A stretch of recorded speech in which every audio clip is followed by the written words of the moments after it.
Oi, gente, tudo bom? Aqui é o Vitor e eu sou o guardião do meu irmão. Essa pergunta ela aparece em Gênesis 4, quando Deus pergunta para o Caim sobre o irmão Abel, que ele matou. E a citação é a seguinte: E disse o Senhor a Caim: Onde está Abel, teu irmão?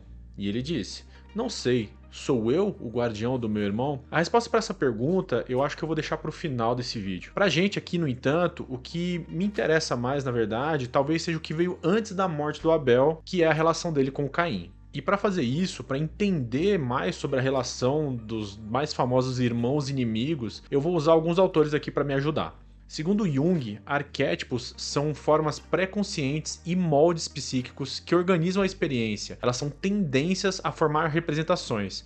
E segundo ele diz o seguinte: o arquétipo é na realidade uma tendência instintiva, tão marcada como o impulso das aves para fazer um ninho e o das formigas para se organizarem em colônias. Um outro autor que fala sobre isso é o Christopher Vogler no livro A Jornada do Escritor. Ele usa esse termo como sinônimo de máscara ou uma energia para a construção dos personagens. E ele fala o seguinte: os arquétipos fazem parte da linguagem universal da narrativa. Dominar a sua energia é tão essencial para o escritor como respirar. Joseph Campbell falava dos arquétipos como se fossem um fenômeno biológico, expressões dos órgãos de um corpo, parte da constituição de todo ser humano. A universalidade desses padrões é o que possibilita compartilhar a experiência de contar e ouvir histórias. E no livro Herói de Mil Faces, do Joseph Campbell, a gente pode relacionar essa questão dos padrões de arquétipos que se repetem com o monomito. E ele fala o seguinte: os arquétipos a serem descobertos e assimilados são precisamente aqueles que inspiram nos anais da cultura humana as imagens básicas dos rituais, da mitologia e das visões. Para nós aqui nesse vídeo, o que interessa mais na verdade é o arquétipo dos irmãos inimigos, que é algo que o Carl Jung explora em relação aos seus estudos sobre fraternidade, que é basicamente a rivalidade entre os irmãos. Então, como a gente está vendo, os arquétipos eles são moldes, são máscaras e são padrões que se repetem. E a gente tem alguns exemplos: o Caim e o Abel na mitologia cristã, o Rômulo e o Remo na mitologia romana, o Baldur e o Hodor na mitologia nórdica, Osíris e Sete na egípcia, Ahura Mazda e Angra Mainyu no zoroastrismo, Étocles e Polinices na mitologia grega, Hamlet e o Cláudio no Shakespeare e por aí vai. Obviamente que se esses arquétipos aparecem nas histórias da antiguidade e em clássicos, eles também apareceriam nas obras modernas. Por exemplo, o Mufasa e o Scar, o Naruto e o Sasuke, o Goku e o Vegeta, o Obi-Wan e o Anakin, e o Grace e o Rock no livro e no filme Devoradores de Estrelas. Geralmente a gente encontra esse arquétipo dos irmãos inimigos como um sendo uma representação de luz e o outro sendo representação de sombras. No caso aqui do livro do Raylan Grace e do Rock, a gente pode até pensar que o alienígena seria o irmão das sombras e o humano seria o irmão da luz, mas não é bem assim.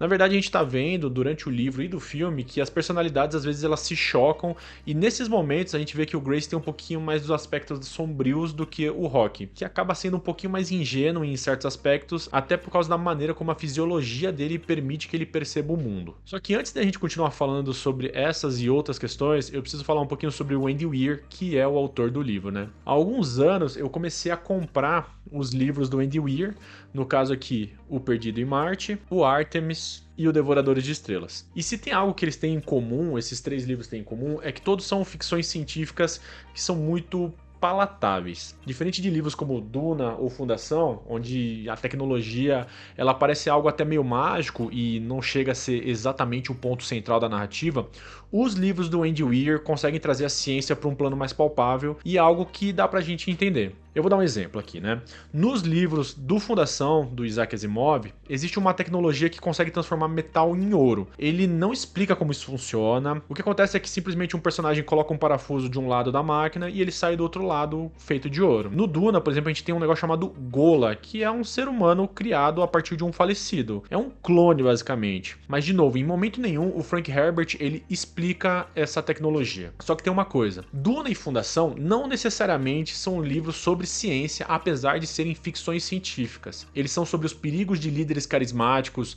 sobre planos para a sobrevivência da raça humana, sobre comportamento, sobre a mente humana. Já os livros do Andy Weir, ele se propõe a explicar a ciência por trás da ficção. E eu acho que isso deve muito também por causa da criação que ele teve. O pai dele era físico de partículas, a mãe dele era engenheira elétrica, então eu acho que tá mais do que claro que desde pequeno ele tinha tinha boas referências para começar a ir para essa área. Aos 15 anos ele começou a trabalhar no Sandia National Laboratories, que é um laboratório de pesquisa e desenvolvimento dirigido pelo Departamento de Energia dos Estados Unidos. O laboratório ele tinha um programa onde eles contratavam adolescentes para serem assistentes. E nas palavras do próprio Andy Weir, eles queriam que eu descobrisse como programar computadores. Eles disseram, há um computador e há um livro sobre como programá-los. E foi assim que eu comecei a carreira de 25 anos em programação. E daí, como programador, o Andy Weir, ele trabalhou para inúmeras empresas, né, de programas de computadores, incluindo a AOL e a Blizzard. Ele estudou ciências da computação na Universidade da Califórnia, lá em San Diego, mas ele nunca se formou. Ele entrou para programação de computadores para carreira profissional mesmo, e gostava muito, na verdade, mas a verdade é que ele sempre quis ser escritor,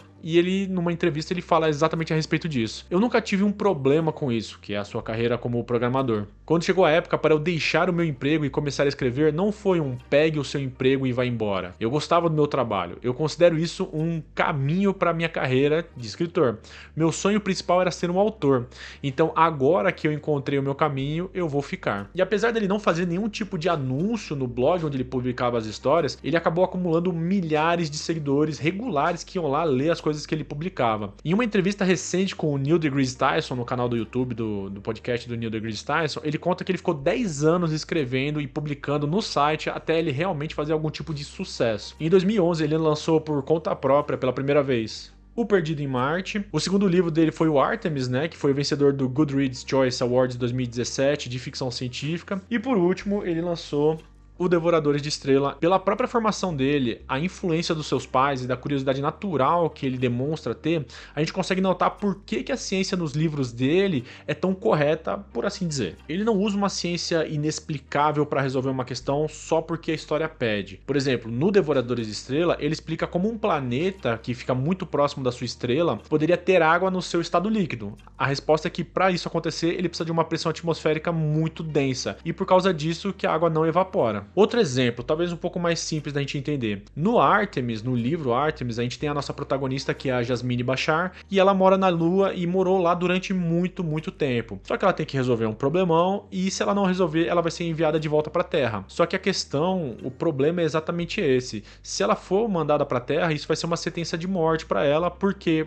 por causa da gravidade da Lua ser muito menor do que aqui na Terra, e ela tá lá há tanto tempo, a densidade dos ossos dela e do organismo como um todo se adaptou para aquele ambiente. E daí, se ela for enviada para a Terra, ela vai ser esmagada pela gravidade. O que eu tô querendo falar sobre isso, na verdade, é sobre como esses elementos ajudam o entendimento do leitor sobre a ciência e ao mesmo tempo que criam problemas que o autor tem que solucionar de forma criativa. E isso, na minha opinião, é um dos pontos fortes da obra do Andy Weir. E algo também que me atraiu para esses livros. Mas é claro que se ele só falasse sobre os detalhes técnicos e funcionamentos de nave e sistemas, esses livros não seriam ficções, eles seriam manuais. As histórias neles são muito boas e não se enganem e nem se sintam afastados por causa da ciência que está presente na página desses livros. Mais do que isso, na verdade, tá? Eu acho que são histórias extremamente divertidas. E eu vou fazer um parênteses aqui. Eu sou contra esse utilitarismo que está meio permeado na sociedade, onde tudo o que você faz tem que ter algum propósito para maximizar a utilidade de algo. A gente pode ler um livro só pra gente poder se divertir e passar o tempo. Não tem que ter um propósito a mais por trás disso. E por causa de tudo isso que eu falei, o mais recente deles, o Devoradores de Estrela, teve a sua estreia de uma adaptação no cinema que eu assisti recentemente. Nesse filme a gente tem uma premissa clássica, né? O nosso planeta está sofrendo uma catástrofe natural e a gente tem que dar um jeito de consertar isso ou vamos ser todos extintos, né? A gente vê isso no Interestelar, no Núcleo, no Armagedon, no Dia Depois de Amanhã, etc, né? E nesse caso, o nosso Sol ele está sendo aos pouquinhos devorado por seres microscópicos chamados astrofágicos, que eles comem boa parte da energia que chega no nosso planeta. E pior, eles estão se multiplicando. E isso vai causar a diminuição das temperaturas e nada mais vai poder ser plantado e todo mundo vai morrer de fome, né? Nessa história, o Dr. Raylan Grace, ele acorda sozinho numa nave muito, mas muito longe da Terra para descobrir a solução para isso. E no meio dessa trajetória, ele se encontra com outro ser que também está tendo a sua estrela afetada pelos astrofágicos, que é um alienígena. A graça toda, na verdade, é ver a relação que se desenvolve entre eles. Como ambos têm o mesmo objetivo, eles precisam cooperar para salvar os seus respectivos planetas. E diferente de outro filme, por exemplo, no Inimigo Meu, eles se dão bem desde o começo.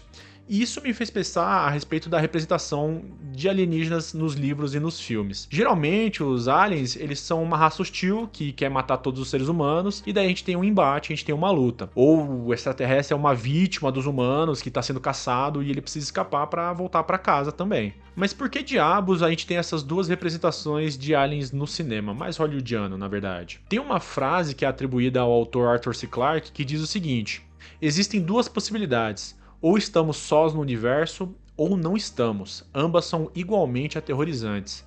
Ao mesmo tempo que desacreditamos essa nossa solidão galáctica, né, a gente teme pela companhia caso tenha outras coisas no cosmos. Isso é um paradoxo, mas eu acho que faz mais sentido se a gente parar para pensar principalmente sobre a relação entre nós mesmos, ser humano para ser humano.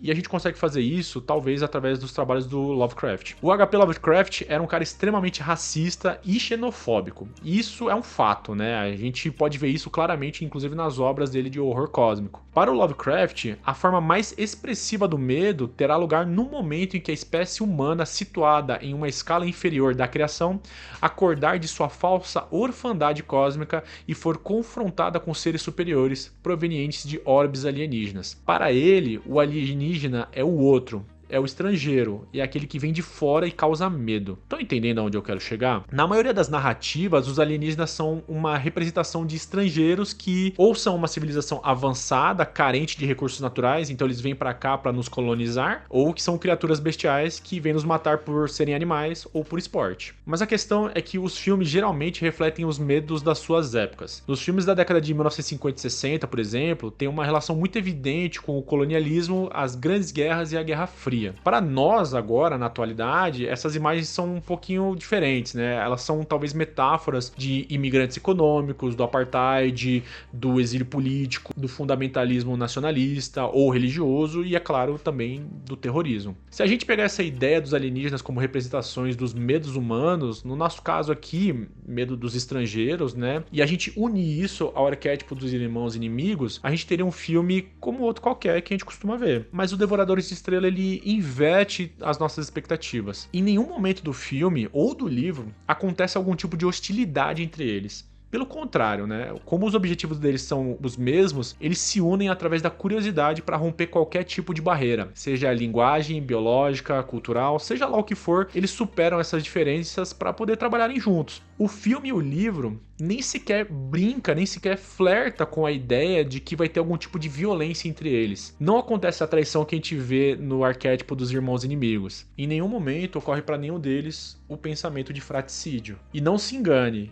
o Grace e o Rock são sim irmãos nessa jornada para salvarem os seus planetas. E isso me emociona. Eu fui assistir esse filme com a minha namorada e ela não sabia nada da história, eu sabia por causa do livro, e nós choramos por causa de um alienígena feito de pedra, que sequer tem um rosto. Como nós conseguimos nos identificar com um bicho desses? Como a gente consegue se relacionar com ele? Sendo que a gente nem sequer consegue se relacionar com as outras pessoas. Eu tava ouvindo um podcast dos Três Elementos, com o Emílio Garcia, do Blabalogia, o Carlos Ruas, de Um Sábado Qualquer, o Reinaldo José Lopes, que é um escritor, e o professor Henrique Caldeira, que é historiador. E o Reinaldo, ele fala uma coisa muito interessante, né? Ele fala que uma das experiências espirituais mais fortes que ele teve na vida foi ter o contato com chimpanzés. E ele conta que uma cigana poderia ler as linhas na mão de um chimpanzé se ela quisesse. Aquela pergunta que é atribuída ao Arthur C. Clarke sobre a gente estar sozinho no universo, a gente não está sozinho no planeta Terra.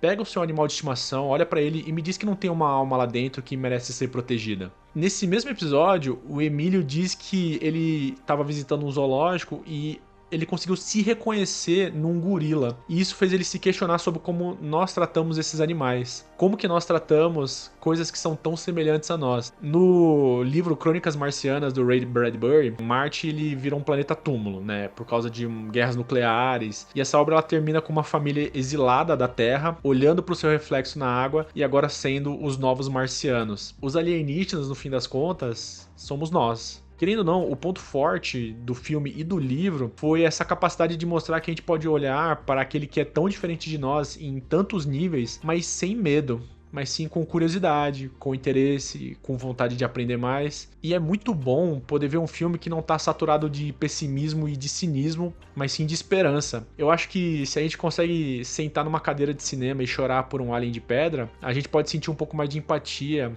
por aqueles que dividiam o planeta conosco. E a resposta para a pergunta do começo que eu fiz, se eu sou o guardião do meu irmão, sim, eu sou o guardião de todos os meus irmãos.